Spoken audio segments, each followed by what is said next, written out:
chẳng hề biết mi đốt nát sung ẩn chân lông thấy chàng luôn khắc tê lên đi anh làm em đêm rồi hơi đừng nát ta tay chẳng khuyên mi lắng nó gì đã chân lông cứu nghiệm dòng dao điang lên đi cơ đủ em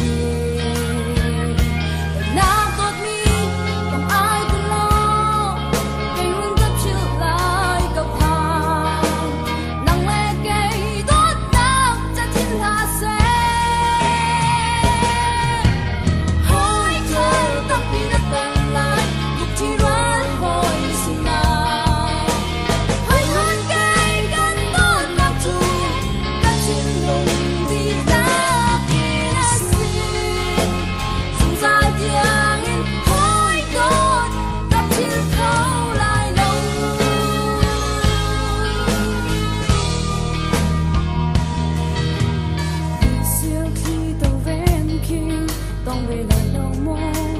cây đuốc nào đừng kêu bia hoang về lò cây mạo bông ở đồ về trường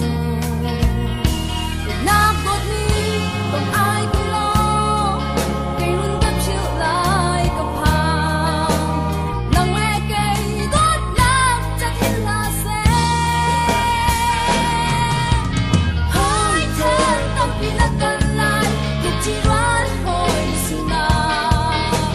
hơi hơn cây gần đó ta thu đã chân ngừng đi lắm đi đã suy dừng ra tiếng in hối đốt đắp chiều khâu lại đâu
in love.